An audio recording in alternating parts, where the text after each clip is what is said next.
Hola amigos de Ventana Verde. Bueno, pues hoy es 5 de junio, es el Día Mundial del Medio Ambiente y bueno, y es importante que hoy todos tomemos conciencia de que hay que cuidarlo, ¿eh? Hay que cuidarlo. Estamos viendo, hoy abrimos la página de Naciones Unidas y nos dice que al año se producen en el mundo 400 millones de plásticos, de toneladas de plástico, ¿eh? Y bueno, y que de esos 400 millones de toneladas de plásticos, del orden de 19, entre 19 y 23 millones de toneladas van a parar a lagos, ríos y al mar, ¿eh? Bueno, claro, nosotros que nos digan, nosotros no producimos los plásticos, ¿eh? Yo, como diría un buen amigo mío, ya solamente nos falta comernos los plásticos, ¿eh? Y bueno, y todo esto viene generado porque realmente los plásticos son unos derivados del petróleo, ¿eh? Aquí el tema es el petróleo, ¿eh? Hay que tener en cuenta que en el año 1989 fue,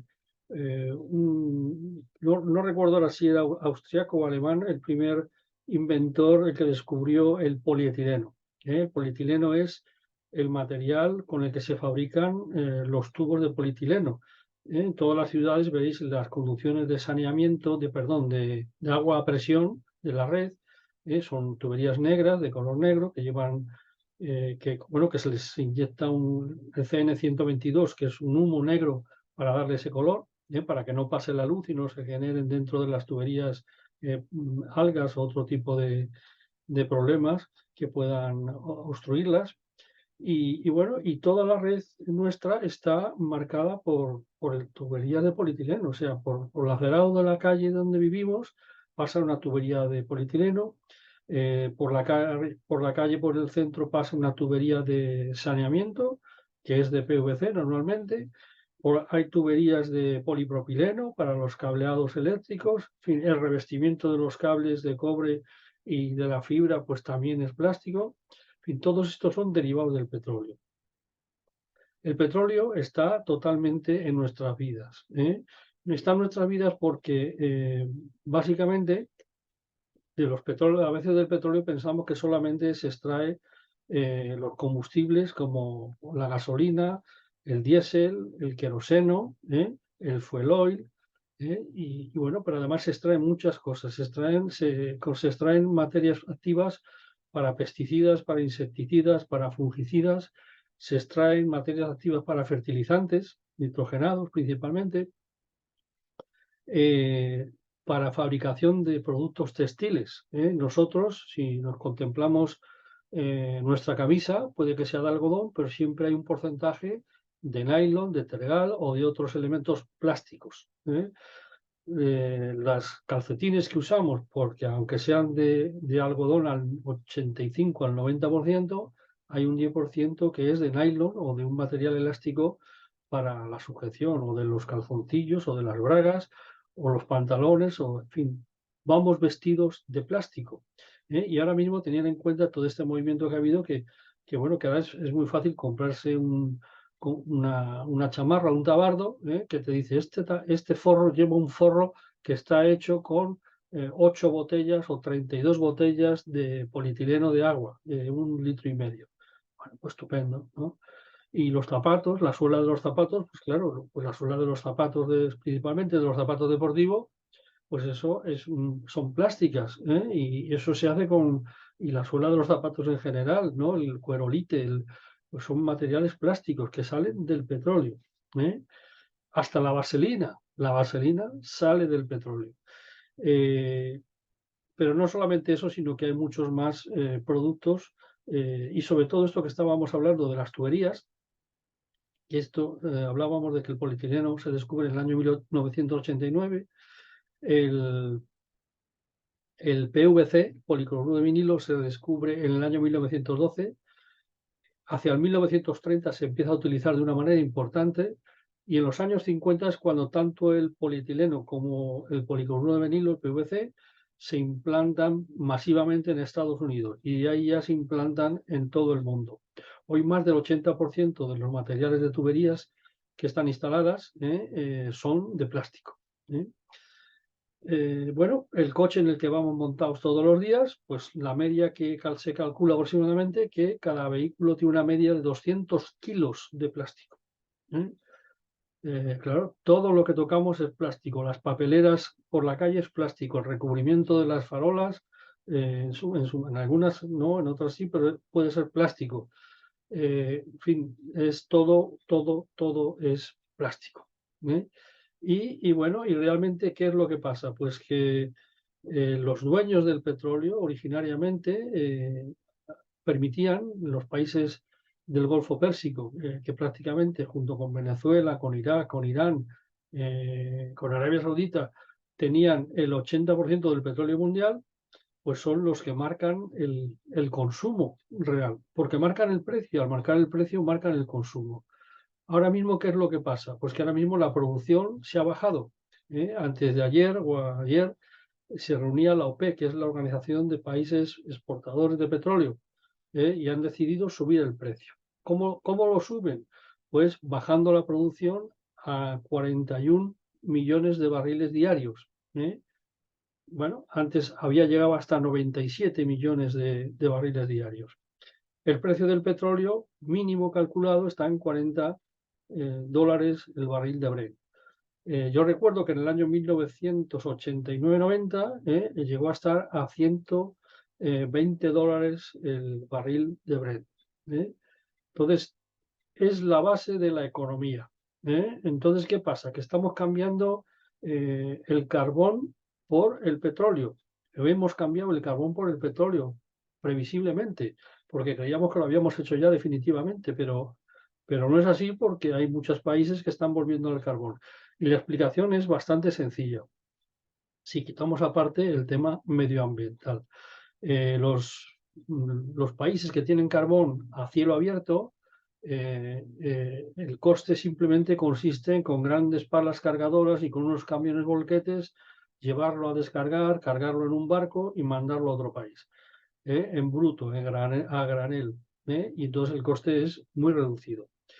¿Qué es lo que pasa? Que cuando se empezó a dejar de gastar petróleo, de gastar carbón para calentar las calderas, pues ya es porque había que profundizar en el suelo, porque ya no había carbón en superficie, y entonces había que profundizar, y ya se estimaba que a partir de 400 metros de profundidad el coste era muy superior al petróleo, y automáticamente entraba el factor del petróleo y entraban las importaciones masivas principalmente de la India.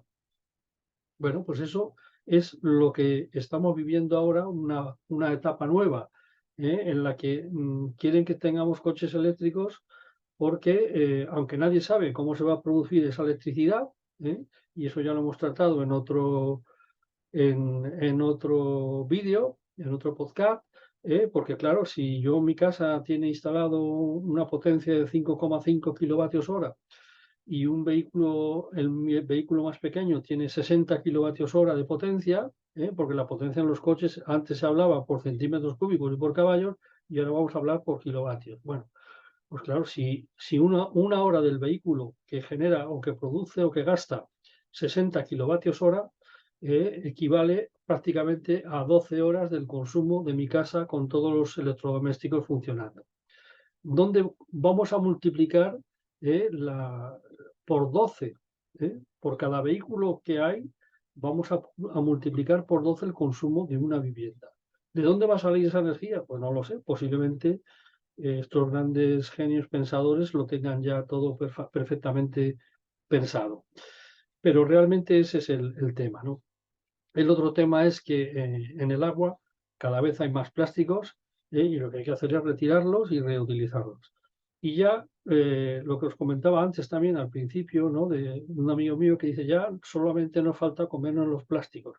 Pues nos los vamos a comer seguro. Ya hay un hombre muy conocido, uno de los hombres más ricos del mundo, que ha adquirido millones de hectáreas en Estados Unidos, y su idea es producir carne vegetal. Si es carne, no es vegetal, y si es vegetal, no es carne. Entonces, lo llaman carne vegetal para que se pueda entender. ¿Qué son? Pues nos van a dar plástico en hamburguesas, básicamente. Pues esa es la historia del plástico. Y por encima del plástico y de la contaminación del plástico está el petróleo y todos los productos derivados del petróleo, que hay que seguir manteniendo el consumo, y la única forma es bajar el consumo de los vehículos, de los motores de combustión, para poder seguir reutilizando el plástico en muchas más cosas. Y si consiguen que nos comamos la carne vegetal de plástico, pues ya habrán conseguido algo realmente importante. Pero el ahorro que se está produciendo no es por salvaguardar la naturaleza ni por salvaguardar el mundo, ni es simplemente para poder utilizar ese excedente, ese ahorro de energía, en un producto mucho más, en miles de productos mucho más diferentes, y que sean cotidianos y diarios con el ciudadano y que los consuma a diario. Simplemente es una reflexión. Yo creo que con esto queda bien claro que el plástico está ahí, está en nuestras vidas. Y bueno, y realmente pues también esto añadir el tema del carbono, ¿no? Estamos con el carbono. Claro, los océanos son grandes, grandes almacenadores de carbono, ¿no? De CO2 en distintas formas. Y realmente pues los peces consumen este carbono y las algas consumen este carbono. Es decir, que cuando nosotros consumimos un pescado o consumimos algas, estamos comiendo parte del carbono que nosotros estamos echando a los océanos y a los ríos. Y por último, ya para acabar, lo todavía increíble que todavía haya ayuntamientos, municipios que estén contaminando los ríos. Que el plan de depuración se acababa en el año 2000 con fondos europeos, que todavía hay ayuntamientos que están contaminando los ríos y que se les tiene que prohibir que echen una sola gota de agua al río que contamine.